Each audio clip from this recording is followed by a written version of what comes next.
आजादी की कभी सामना होने देंगे, शहीदों की कुर्बानी बदनाम ना होने देंगे। बची हो जब तक एक भी बूंद लहू की रगों में, तब तक भारत माँ का आंचल नीलाम ना होने देंगे। जमाने भर में मिलते हैं आशिक कई, मगर वतन से खूबसूरत कोई सनम नहीं होता। नोटों में भी लिपट कर, सोने में सिमट कर मरे हैं कई, मगर तिरंगे से खूबसूरत कोई कफन नहीं होता। स्वतंत्रता दिवस की हार्दिक शुभकामनाएं। तो दोस्तों, इसी के साथ हम आज की हर छोटी बड़ी खबर लेके चलते हैं आपके लिए। दोस्तों, इस स्वतंत्रता दिवस पर देश की आजादी को 75 साल पूरे हो रहे हैं। देश की आजादी में कई स्वतंत्रता संग्राम सेनानियों ने अपना योगदान दिया। तिलक से नेहरू तक, लक्ष्मीबाई से भगत सिंह तक, सभी ने आजादी के आंदोलन को आगे बढ़ाया। राष्ट्रपति महात्मा गांधी के आंदोलन को कौन भूल सकता है। गांधी आंदोलन को आज भी याद किया जाता है। सत्य और अहिंसा के प्रति उनके अनूठे प्रयोग उन्हें दुनिया का सबसे अनूठा व्यक्ति साबित करते हैं। हम आपको गांधी के उन 5 आंदोलन के बारे में बताएंगे जिन्होंने अंग्रेजों को हिंदुस्तान छोड़ने पर मजबूर कर दिया। अप्रैल 1919 में हुए जलियांवाला बाग हत्याकांड के बाद देश में गुस्सा था। अंग्रेजों का अत्याचार बढ़ता जा रहा था। अंग्रेजों की दमनदारी नीतियों के खिलाफ स्वराज की मांग उठानी शुरू हुई। 1 अगस्त 1920 को महात्मा गांधी द्वारा असहयोग आंदोलन की घोषणा की गई। छात्रों ने स्कूल कॉलेज जाना बंद कर दिया। मजदूर हड़ताल पर चले गए। अदालतों में वकील आना बंद हो गए। शहरों से लेकर गांव देहात में आंदोलन का असर दिखाई देने लगा। 1857 के स्वतंत्रता संग्राम के बाद असहयोग आंदोलन के दौरान पहली बार हुआ जब अंग्रेजी राज की नींद उड़ गई। पूरा आंदोलन अहिंसात्मक के तौर पर चल रहा था। इसी बीच फरवरी 1922 में गोरखपुर के चौरी चौरा में भीड़ ने एक पुलिस थाने पर हमला बोल दिया। भीड़ ने थाने में आग लगा दी। इस कांड में कई पुलिसकर्मी मारे गए। आंदोलन में हुए इस हिंसा से आहत गांधी जी ने आंदोलन वापस ले लिया। इस आंदोलन ने भारतीय स्वतंत्रता आंदोलन को एक नई जागृति प्रदान की। असहयोग आंदोलन के करीब 8 साल बाद महात्मा गांधी ने एक और आंदोलन किया। इस आंदोलन से अंग्रेज सरकार हिल गई। महात्मा गांधी ने 12 मार्च 1930 को अहमदाबाद स्थित साबरमती आश्रम से डांडी गांव तक 24 दिन तक पैदल मार्च निकाला। इस मार्च को डांडी मार्च नामक सत्याग्रह और डांडी सत्याग्रह के रूप में इतिहास में जगह मिली।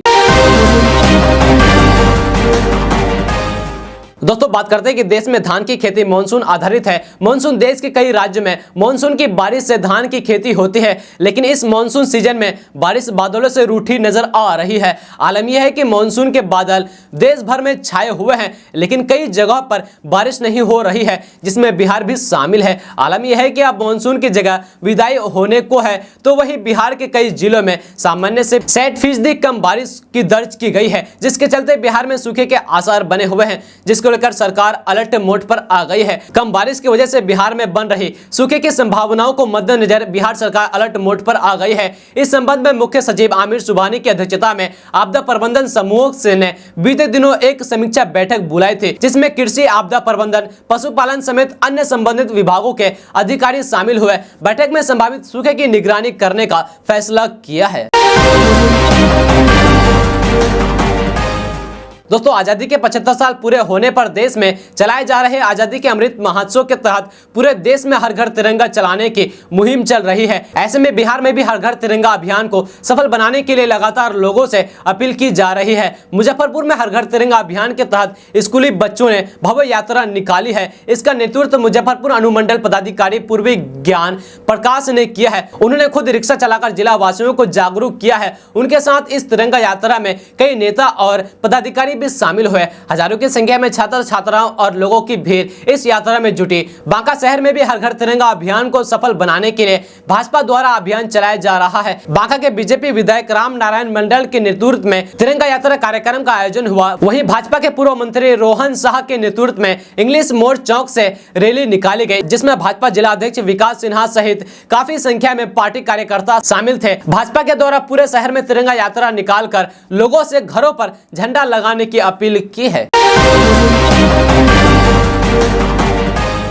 दोस्तों, बात करते हैं कि सृजन घोटाला और मुजफ्फरपुर बालिका गृह कांड ने नीतीश कुमार को पाला बदलने को मजबूर किया। किसी अपराधी के मन में चोर जरूर होता है और सीएम नीतीश कुमार को यह डर था कि कल वह जांच में फंस सकते हैं। ऐसा हम नहीं कह रहे हैं, बल्कि यह कहना है एलपीजे के रामविलास के अध्यक्ष चिराग पासवान रविवार की शाम दरभंगा पहुंचे हैं। इसी दौरान उन्होंने यह तमाम बातें कही है। दरभंगा पहुंचते ही चिराग पासवान ने मुख्यमंत्री नीतीश कुमार पर जमकर हमला बोला है। उन्होंने कहा कि अगर मुजफ्फरपुर बालिका सुधार गृह कांड का जांच जांच होकर अपराधियों को सजा मिल सकता है तो पटना में दोबारा ऐसी घटना सामने आती है। उन्होंने कहा कि सबसे बड़ा भ्रष्टाचार अड्डा मुख्यमंत्री नीतीश कुमार का ड्रीम प्रोजेक्ट 7 निश्चय योजना है। बिहार के लगभग सभी इलाकों में जल मीनार खड़ी है लेकिन टंकी टूटी हुई है। दोस्तों बात करते हैं कि बिहार में महागठबंधन की सरकार बनने के बाद से ही राजनीति में उलटफेर देखने को मिल रहा है, साथ ही बयानबाजी का दौरा भी शुरू हो रहा है। ऐसे में आरजेडी पार्टी को लालू यादव का इंतजार है। तेजस्वी यादव से यह सवाल भी किया गया था कि क्या कैबिनेट विस्तार में लालू यादव आएंगे। ऐसे में अब आरजेडी समर्थकों के लिए अच्छी खबर है।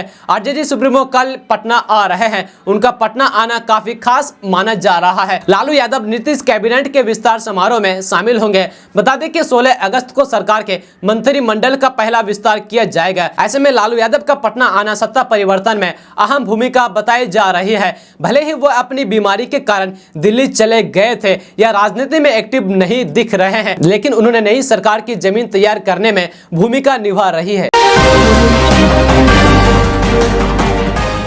तो दोस्तों बात करते हैं कि बिहार में दक्षिण पश्चिम मानसून की रफ्तार एक बार फिर से धीमी पड़ गई है। प्रदेश में मानसून का सीजन चल रहा है लेकिन लोग मूसलाधार बारिश के लिए तरस रहे हैं। पिछले कई दिनों से बिहार में अच्छी बारिश रिकॉर्ड नहीं की गई है। हालांकि सुबह के अधिकांश जिलों में तेज ठंडी हवाएं चलने से लोगों को पसीने वाली गर्मी से राहत मिली है। अच्छी बारिश नहीं होने का सबसे ज्यादा असर कृषि क्षेत्र पर पड़ने की आशंका गहरा गई है। बरसात के मौसम में बिहार में व्यापक पैमाने पर धान की खेती की जाती है, लेकिन औसत से कम बारिश होने की वजह से खेतीबाड़ी पर विपरीत प्रभाव पड़ रहा है। धान की रोपनी के रकबे में भी कमी आने का आसार पड़ गए हैं। बता दें कि धान की खेती के लिए पर्याप्त मात्रा में पानी की जरूरत होती है, लेकिन इस बार अच्छी बारिश नहीं होने की वजह से किसानों की चिंताएं बढ़ गई है।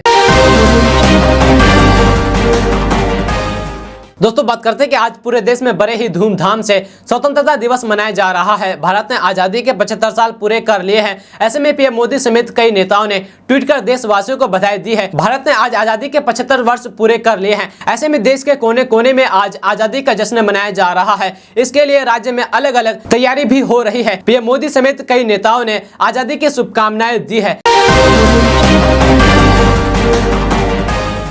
दोस्तों बात करते हैं कि देश में खरीफ सीजन अपने चरम पर है, जिसके तहत इन दिनों धान की रोपने की प्रक्रिया जारी है। इसी सीजन में देश के अंदर खाद की मांग भी चरम पर पहुंच जाती है, क्योंकि इसी सीजन में किसान बड़ी संख्या में खाद का प्रयोग करते हैं। कुल मिलाकर इसी सीजन में खाद की सबसे अधिक मांग होती है, जिसकी आपूर्ति के लिए राज्य सरकारें साल की शुरुआत से ही प्रयासरत रहती है, लेकिन मांग और आपूर्ति के इस खेल को कालाबाजारी हमेशा से बिगाड़ रही है। इसे निपटने के लिए बिहार सरकार इस बार अलर्ट मोड पर नजर आ रही है। इस संबंध में बिहार सरकार ने कई बड़े फैसले लिए हैं, तो वहीं बिहार सरकार की तरफ से लगातार छापेमारी की जा रही है, जिसके तहत अभी तक राज्य के 458 खाद विक्रेताओं के खिलाफ कार्रवाई की गई है।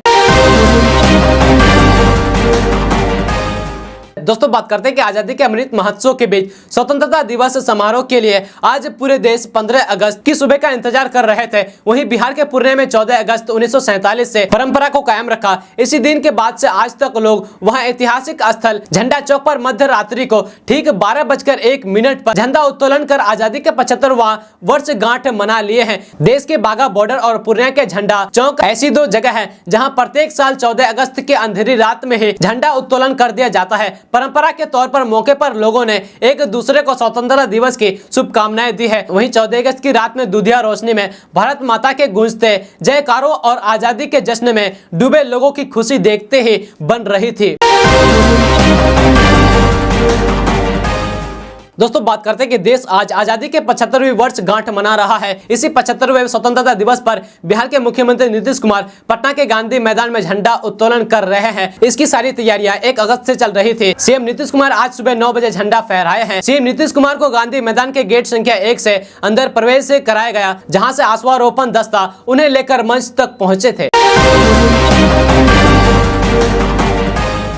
दोस्तों बात करते हैं कि बिहार के डिप्टी सीएम तेजस्वी यादव ने अपने आवास पोले रोड में झंडा उत्तोलन किया है। इस मौके पर कई विधायक और पूर्व विधायक मौजूद रहे। वहीं आरजेडी के प्रदेश अध्यक्ष जगदानंद सिंह ने पटना स्थित आरजेडी कार्यालय में तिरंगा फहराया। झंडा फहराने के बाद उन्होंने पार्टी के कार्यकर्ताओं के साथ राष्ट्रीय गान गाया। इस दौरान महात्मा गांधी और भीमराव अंबेडकर अमर रहे के सारे नारे लगाए।